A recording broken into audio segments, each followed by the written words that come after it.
Assalamualaikum warahmatullahi wabarakatuh. Perkenalkan, nama saya Anita Rahma. Saya adalah mahasiswi Universitas Islam Negeri Sumatera Utara, Fakultas Syariah dan Hukum, jurusan Muamalah 5C. Nah, di sini saya akan menjelaskan tentang kontrak bisnis dalam mata kuliah Hukum Bisnis, di mana dosen pengampu saya adalah Bapak Nisfu Syahri MH.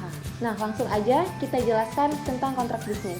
Sebelumnya, kita harus mengetahui dulu apa itu kontrak bisnis. Kontrak bisnis berasal dari dua kata, yaitu kontrak dan bisnis. Kita jelaskan dulu apa itu kontrak. Kontrak berasal dari istilah perjanjian, yaitu suatu tindakan yang dilakukan oleh dua atau lebih pihak, di mana masing-masing pihak yang ada di dalamnya dituntut untuk melakukan satu atau lebih prestasi. Sedangkan bisnis adalah tindakan-tindakan yang mempunyai nilai komersial.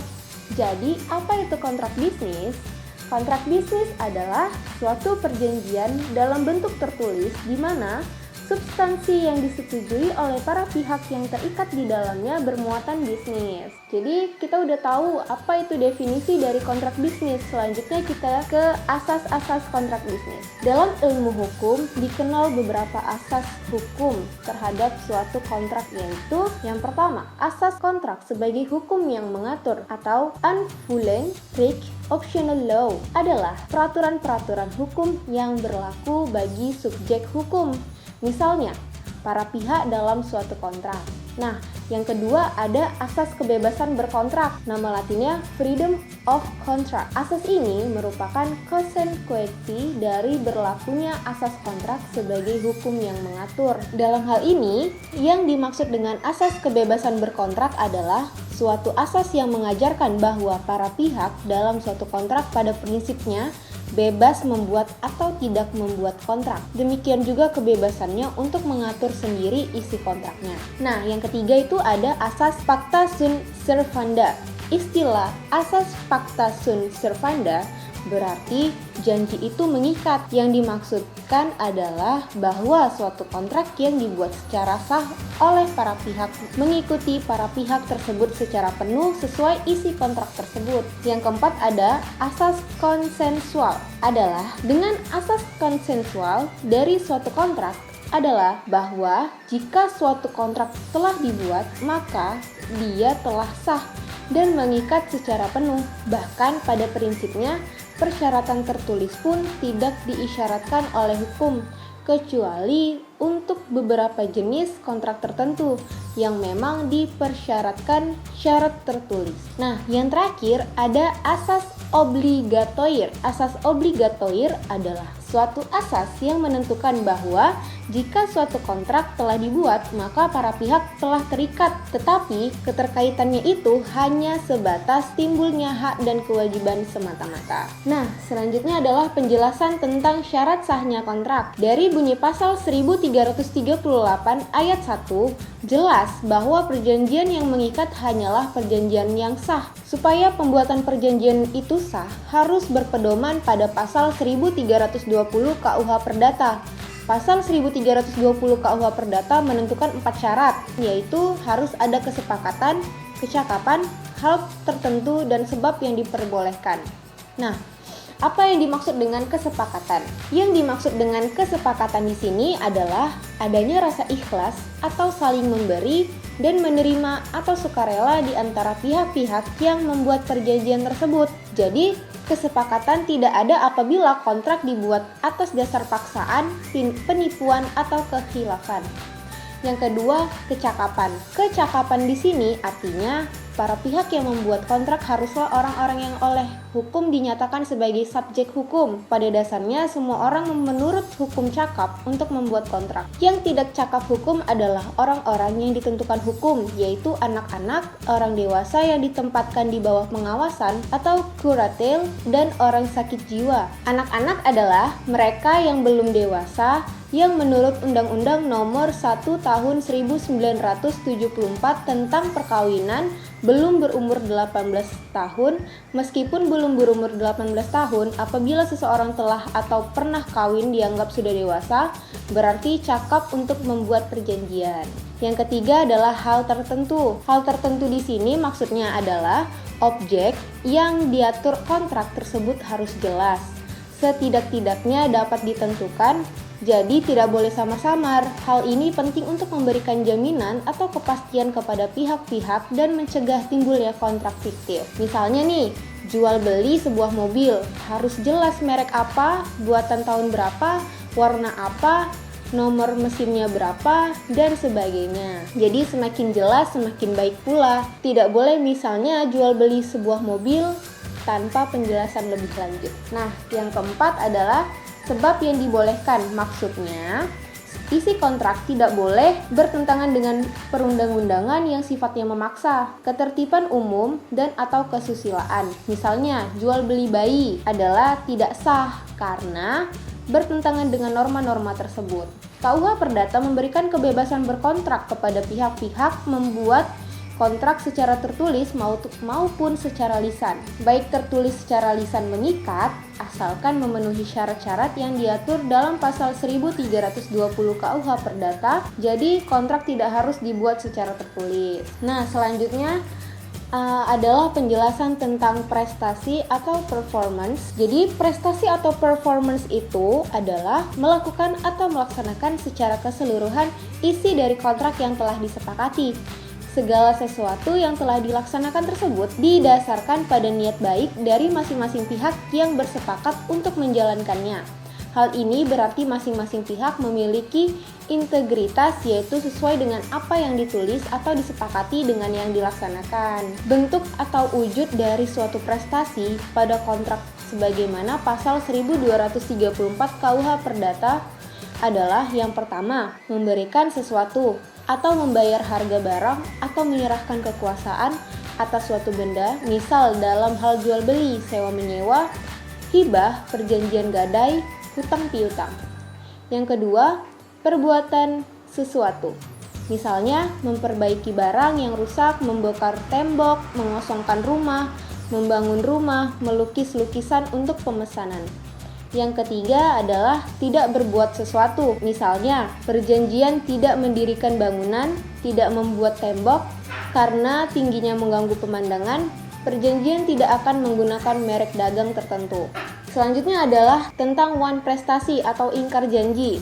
Wan prestasi atau ingkar janji dalam suatu kontrak adalah salah satu atau semua pihak yang terkait dalam suatu kontrak tidak melakukan suatu kewajiban atau prestasi yang tertulis dalam kontrak yang telah disepakati bersama. Akibatnya, dari tidak terpenuhinya atau tidak dilakukannya kewajiban tersebut akan merugikan hak dari salah satu pihak yang telah bersepakat tersebut. Secara umum, bentuk dari suatu wan prestasi atau ingkar janji dari suatu kontrak sebagaimana ketentuan pasal 1243 KUH Perdata adalah yang pertama, wan prestasi karena tidak melakukan kewajiban sesuai kontrak.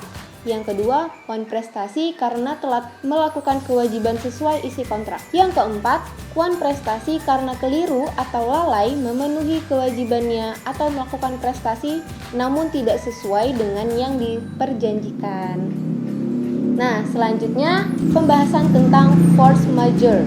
Jadi, apa itu force majeure?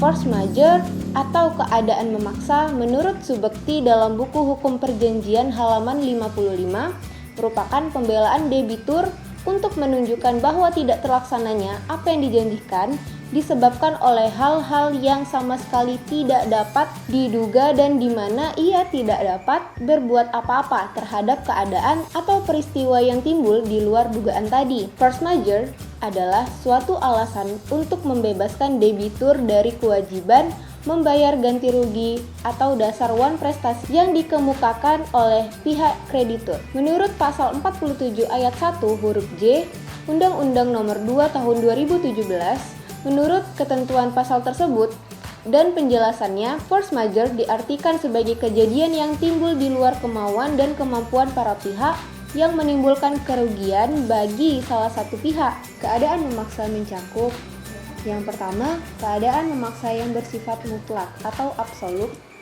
yakni bahwa para pihak tidak mungkin melaksanakan hak dan kewajibannya. Yang kedua, keadaan memaksa yang bersifat tidak mutlak atau relatif, yakni bahwa para pihak masih dimungkinkan untuk melaksanakan hak dan kewajibannya.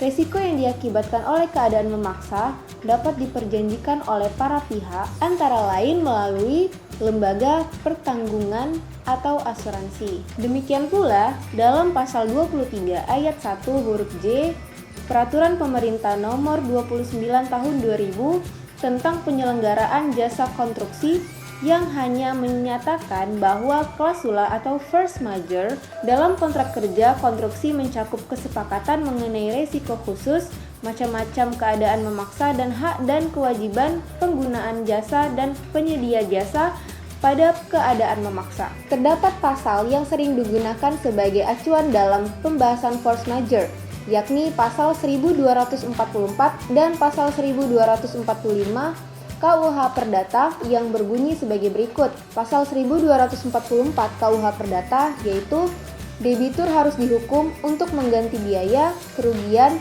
dan bunga bila ia tak dapat membuktikan bahwa tidak dilaksanakannya perikatan itu atau tidak tepatnya waktu hal yang tak terduga. Debitur harus dihukum untuk menggantikan biaya, kerugian, dan bunga bila ia tak dapat membuktikan bahwa tidak dilaksanakannya perikatan itu atau tidak tepatnya waktu dalam melaksanakan perikatan itu disebabkan oleh suatu hal yang tak terduga yang tak dapat dipertanggungkan kepadanya walaupun tidak ada itikat buruk kepadanya. Pasal 1245 KUH Perdata berbunyi, tidak ada penggantian biaya, kerugian, dan bunga bila karena keadaan memaksa atau karena hal yang terjadi secara kebetulan, debitur terhalang untuk memberikan atau berbuat sesuatu yang diwajibkan atau melakukan suatu perbuatan yang terlarang baginya. Berdasarkan ketentuan tersebut, maka unsur utama yang dapat menimbulkan keadaan force majeure adalah yang pertama, adanya kejadian yang tidak terduga.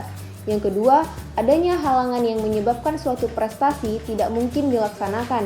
Yang ketiga, ketidakmampuan tersebut tidak disebabkan oleh kesalahan debitur. Yang keempat, ketidakmampuan tersebut tidak dapat dibebankan resiko kepada debitur.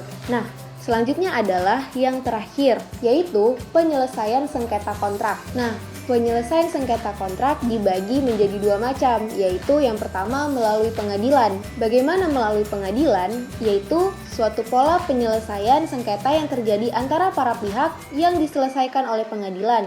Putusannya bersifat mengikat.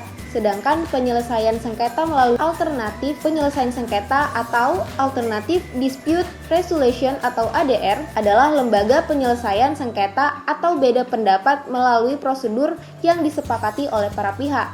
Nah, yang kedua di luar pengadilan, bagaimana prosesnya? Yaitu terdapat beberapa cara, yakni dengan cara konsultasi, negosiasi, mediasi, konsiliasi, atau penilaian ahli. Apabila mengacu ketentuan pasal 1 ayat 10 Undang-Undang Nomor 30 Tahun 1999, maka cara penyelesaiannya sengketa melalui ADR dibagi menjadi 5 macam cara, yaitu konsultasi, negosiasi, konsiliasi, penilaian ahli. Nah, segitu aja penjelasannya tentang kontrak bisnis dalam mata kuliah hukum bisnis. Lebih kurangnya saya mohon maaf. Apabila ada kesalahan, saya mohon maaf karena kesempurnaan hanya milik Allah. Assalamualaikum warahmatullahi wabarakatuh. Sampai jumpa semuanya. Terima kasih.